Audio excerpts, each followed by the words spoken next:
At the same time, there are a lot of tensions that somehow will need to be dealt with. I mean, clearly the shortage of skills of workers is becoming one of the biggest obstacles for business. This slide is taken from our survey of enterprises that was conducted in 2008, just before the crisis, where firms are saying that the problem of appropriate education and education level is becoming one of the worst. So whereas you have a tension in terms of trying to reduce expenditure, you also have an increasing demand on presumably the public sector to increase the quality of education. What does this say in terms of what you can do to reform? I think it's a big question mark. And the same thing, I think regarding another big chunk of public expenditure across the board, that is that whereas, as I was saying before, during the crisis, part of the adjustment came through the slowdown in public investment, particularly investment in infrastructure. Clearly, again, if you use again our survey of enterprises across the region, they keep telling you that after the education, infrastructural deficiencies, particularly in transportation and in some countries in terms of energy, are the biggest concerns. So you have this tension between a reduced, slower growth prospects, a reduced prospective growth of revenues to finance public programs, continued tension on social programs, and then unmet demands in terms of public goods that somehow have to be squared. Okay. Now, given the recent interest, though, we put together another couple of slides that might be of interest to you.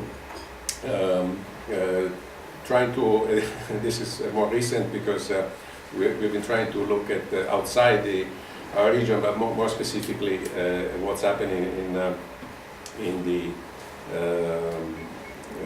area, in the countries that have been most affected by the Greek crisis. As you can see from this slide that puts together well, it's not a very nice acronym, the PIGS, being Portugal, Italy, Greece, and Spain, but that's something that it's going around. Quite clearly, the syndrome that we have seen before in terms of expenditure expenditures going out of control and the revenues falling precipitously.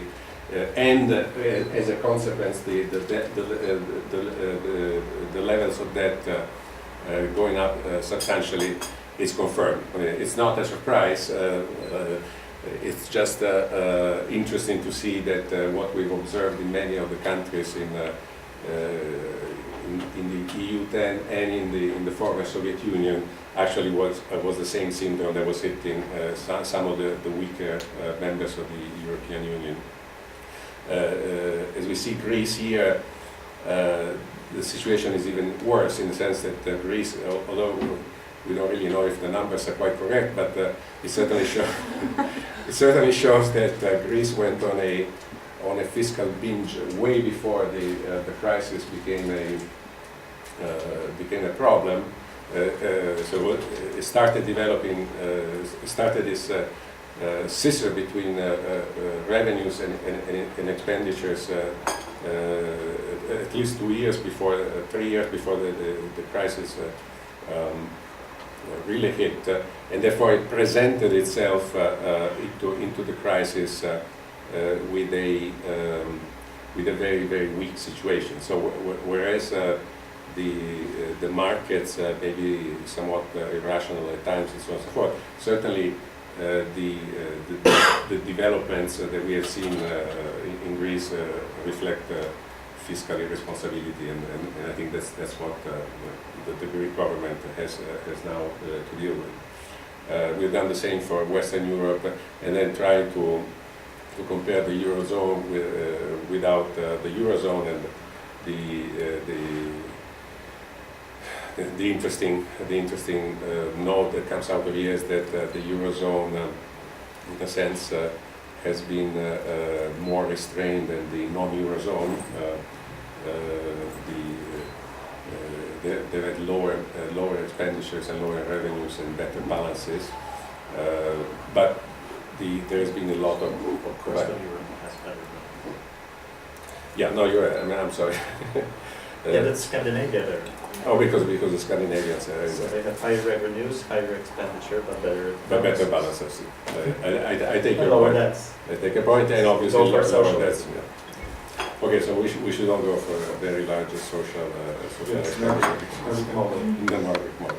Anyway, this is just let's say very very recent work that we're trying to put together to understand the sort of the underlying fiscal dynamics of this extension of the crisis to the eurozone. Okay, so let me just go to the.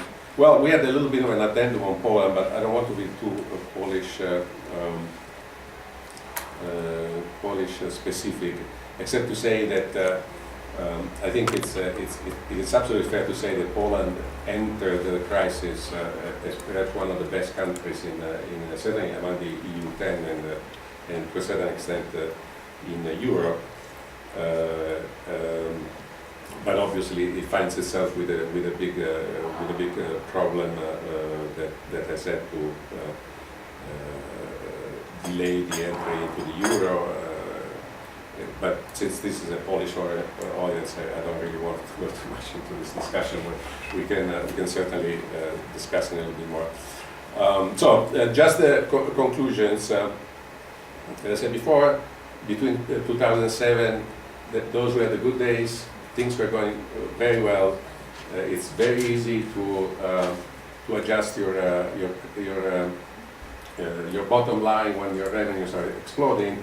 Very difficult to resist to the temptation of increasing spending, and that's exactly what happened in a wide variety of countries. And that, I think, is what has created the severity of the fiscal crisis in several of the countries, and what makes the forward-looking adjustment period much more difficult, because on the one hand it's going to have to deal with complex social issues that have been sort of put aside in the good years, and at the same time the demands on public goods that are necessary for resumption of growth are not going to diminish. So if you like, very pessimistic or very sobering, I think, a way forward. But I think that's the picture that we are coming up with. So let me stop here then and